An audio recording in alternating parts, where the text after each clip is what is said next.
Hi there, my name's Roseanne and I'm the co-founder of Country Chic Paint. I am very excited to show you some creative things you can do with Country Chic Paint's embossing plaster. This exciting new product has lots of uses, but today I'm going to show you how to create raised stencil effects to really elevate your projects. Our embossing plaster is very nice and smooth, like a peanut butter consistency. The plaster is clay-based and very low in VOCs, so it's very pleasant to work with. So the first thing we want to do is select a color for our project. We currently carry 3 different colors.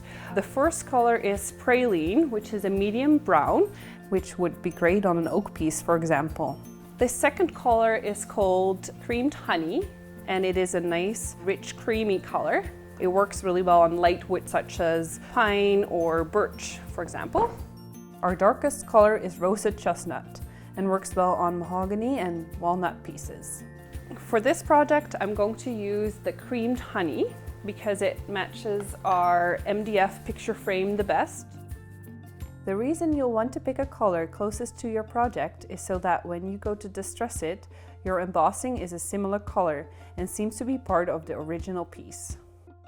Before I apply the plaster, I'm going to apply a coat of Country Chic paint, kind of like a primer. When you are painting MDF or raw wood, as long as you know for sure it doesn't have some sort of coating, you don't have to put a base coat on. But I like to do it anyway, just in case. After the paint has dried, we're going to apply our stencil to our project. This particular stencil is from Stencil Girl Products. You can find them online at stencilgirlproducts.com. They have a wide variety of really cool stencils, so I definitely recommend checking them out. Before we put the stencil on our project, I like using a bit of stencil adhesive so that I don't have to worry about the stencil moving. This particular kind you have to wait about a minute after spraying it before putting it on.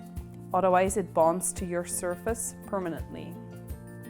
Now that it has dried a little and the glue isn't so strong, I'll put the stencil on. Once the stencil is in place, you're going to use a putty knife or a trowel or even a bank card to apply your plaster. I'm going to use a putty knife. You're just going to lay it on and smooth it out a little. Don't worry about it being perfect, because we can sand it smooth after it has dried. Also, don't try to overwork it, as you might end up with leaking plaster under the stencil.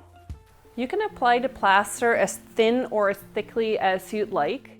If you apply it thickly, it may crack, which isn't a big deal, but it's something to keep in mind. I'm applying it about the same thickness as the stencil, and I'm using a clean spatula to remove the excess. Immediately after applying the plaster, you want to remove the stencil carefully. What do you think? That looks pretty cool. Now you want to clean off your stencil right away. Baby wipes work really well to clean off your stencil, or simply use a damp cloth. Once you've applied your plaster, you want to leave it to dry. Overnight is normally best, but it isn't always necessary. Dry times will vary depending on how thick you've applied the plaster, as well as temperature and humidity. It's always best to work with our products in room temperature. So the project that we were working on is now dry. So I'm going to use a sanding block, a fine sanding block, to sand it a little bit. You don't have to do this, it's an optional step, but I like it nice and smooth. Now we're going to paint over the entire piece in cranberry sauce.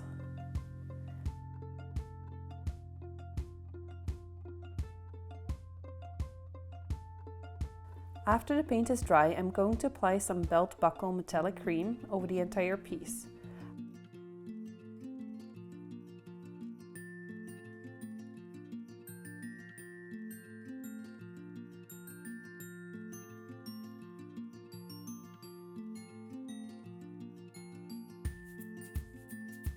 After that has dried, I'll paint over it again with cranberry sauce.